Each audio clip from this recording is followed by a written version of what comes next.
Hello दोस्तों, welcome to sleepy classes. आज के इस आर्टिकल में हम कॉन्सेप्ट तो पढ़ेंगे, साथ में पर्सपेक्टिव भी जनरेट करेंगे।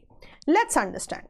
अब आर्टिकल का कहना है कि WMO यानी कि वर्ल्ड मेट्रोलॉजिकल ऑर्गेनाइजेशन के अनुसार 2024 one of the warmest years रहा। वहीं इंडियन कॉन्टेक्स्ट में बात करें तो IMD यानी इंडियन मेट्रोलॉजिकल डिपार्टमेंट के अनुसार 2024 भी इंडिया के लिए कहीं ना कहीं वन ऑफ द वार्मेस्ट रहा। लेकिन यहां पे कहा जा रहा है जो extent of warming over India है ये काफी डिफरेंट है जब हम from the world as a whole इसको कंपेयर करते हैं। कहने का तात्पर्य क्या है कि अगर warming over the world, warming over India, इनको कंपेयर किया जाए तो कहा जा रहा है वार्मिंग ओवर इंडिया लोअर रही है। लेट्स अंडरस्टैंड कैसे।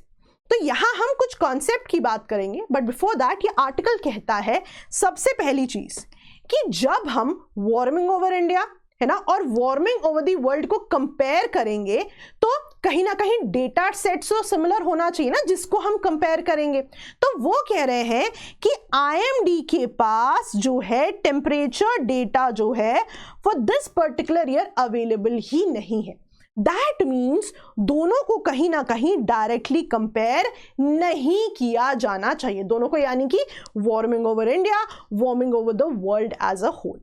दूसरा पॉइंट ये कहते हैं शायद ये कंपैरिजन अगर हम करें भी तो बहुत ही आइडियल ना बने। क्यों? अब वो कह रहे हैं जब भी आप ग्लोबल टेम्परेचर राइज की बात करेंगे, ग्लोबल टेम्परेचर राइज, तो लैंड और वाटर दोनों की कंडीशंस यहां पे इनटू कंसिडरेशन ली जाएंगी। लेकिन जब हम वार्मिंग ओवर इंडिया की बात करेंगे तो प्राइमरीली यहां पे वार्मिंग ओवर लैंड को कंसिडरेशन में लिया जाएगा।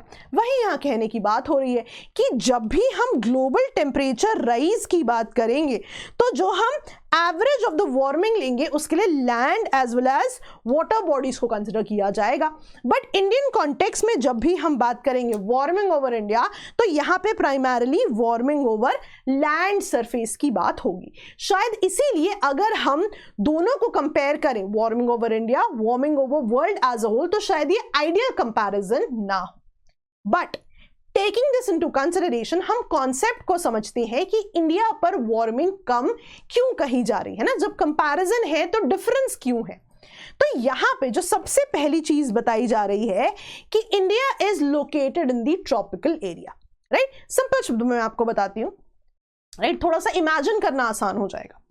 जब भी हम ट्रॉपिक्स की बात करते हैं हमें पता है इंसोलेशन का इंपैक्ट या हीटिंग जो आ रही है इंसोलेशन से उसका इंपैक्ट बहुत ज्यादा है as compare to let's say higher latitudes, क्योंकि हायर लैटिट्यूड्स में सन की रेज वैसे भी स्लांटिंग जा रही हैं। यानी अब अगर ग्लोबल वार्मिंग होती है तो उसका इंपैक्ट ज्यादा प्रोनाउंस्ड कहां देखा जाएगा? जहां पर इंसुलेशन का उतना इंपैक्ट नहीं था, यानी कि हायर लैटिट्यूड्स पे।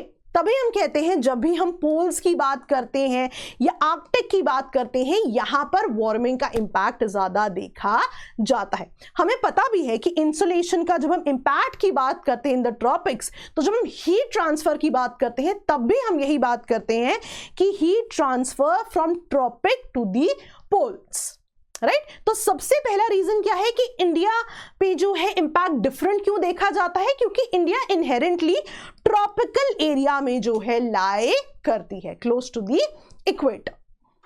दूसरा पॉइंट, दूसरी चीज वो कह रहे हैं most of the global land mass वैसे भी हायर लैटिट्यूड्स में है ना।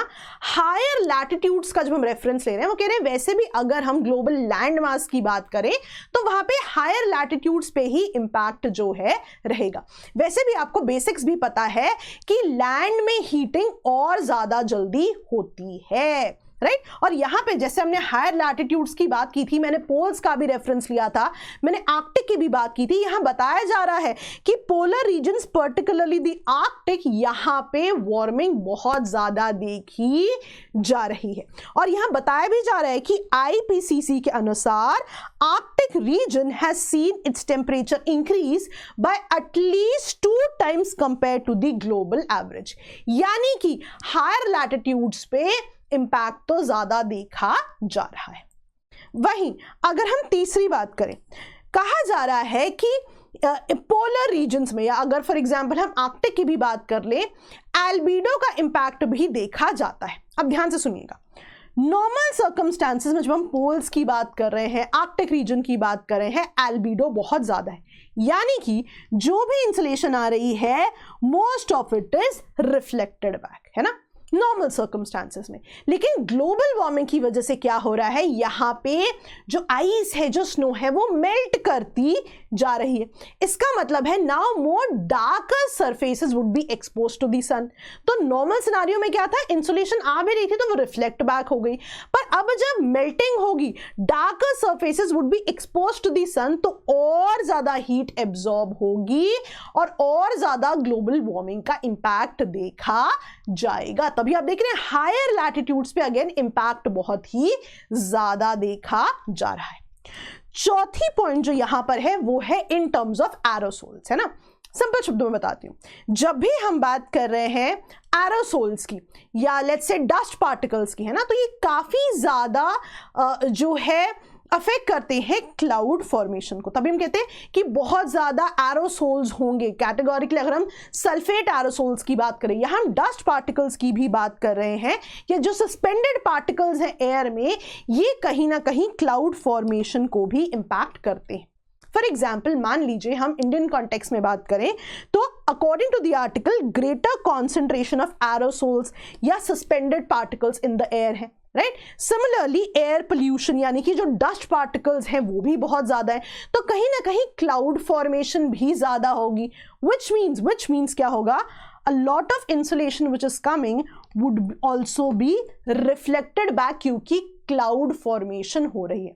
यानी कहीं ना कहीं क्लाउड फॉर्मेशन की वजह से जो इंसुलेशन आ रही थी that will be reflected back, यानी अगर इंसुलेशन डायरेक्ट आती टेम्परेचर राइज इंडिया पे ज्यादा होता, पर अब क्योंकि क्लाउड फॉर्मेशन हो रही है, कहीं ना कहीं एल्बिडो होने की वजह से टेम्परेचर उतना राइज नहीं हो रहा है, ये देखा गया है, right, as compare to the world average.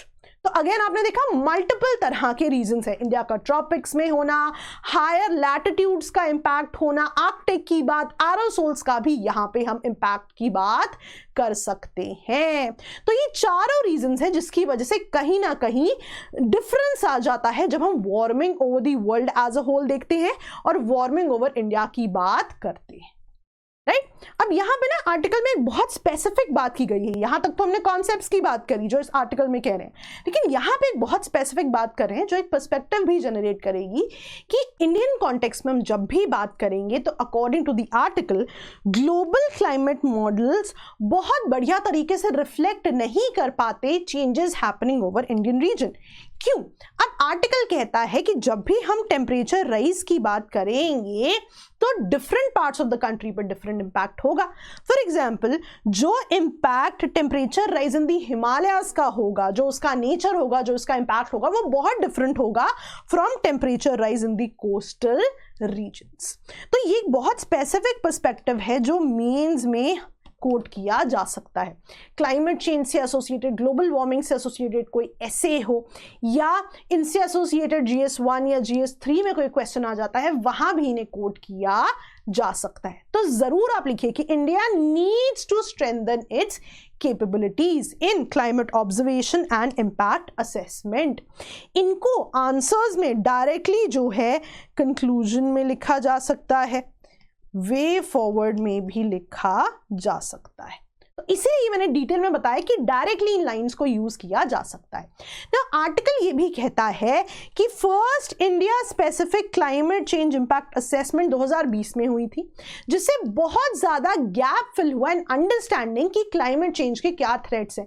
लेकिन ये भी कहा जा रहा है this has to be an ongoing exercise. जैसे IPCC global assessment every few years करता है, इंडियन कॉन्टेक्स्ट में भी ये एक्सरसाइज की जानी चाहिए।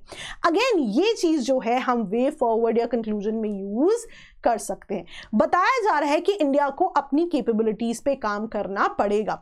और यहां पे कभी आपसे पूछ लिया जाए ना क्या स्टेप्स लिए गए हैं इंडिया के द्वारा, आप लिखिए कि लॉन्च ऑफ मिशन मौसम जो है इसी प्रिसाइज पर्पस के लिए हुआ है।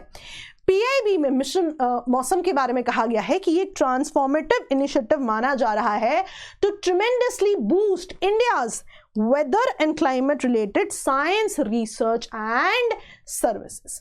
आगे अगर हम बात करें, यहां पर हाईलाइट भी किया गया है कि इस पूरी चीज के लिए IMD का बहुत ही इंपॉर्टेंट रोल होगा, क्योंकि जो भी ये वेदर इंफॉर्मेशन होगी ये एक ब्रॉडर लेवल पे इंपॉर्टेंट होगी। For example in terms of disaster management associated policies, in terms of energy requirements and electricity generation management, तो इनके लिए बहुत इंपॉर्टेंट है। और यहाँ पे हाईलाइट किया गया है weather and climate related agencies के रोल को भी, है ना। अब ये जो स्पेसिफिक नाम है एजेंसीज के, इनको आप जो है आंसर्स में भी यूज कर सकते हैं। मेंस के आप लिख सकते हैं about Indian Institute of Tropical Management in Pune, या फिर Indian National Centre for Ocean Information System, कि इनका बहुत इंपॉर्टेंट और क्रूशल रोल रहेगा इस पूरे प्रोसेस में। तो जरूर इन चीजों का आपने ध्यान रखना है, मेंस में एक बहुत ही बढ़िया पर्सपेक्टिव यहां पर बनता है। Now before I leave, संभव प्रीलिम्स क्रैश कोर्स के बारे में आप जानते हैं, इसकी जानकारी जरूर लें। Thank you so much all of you.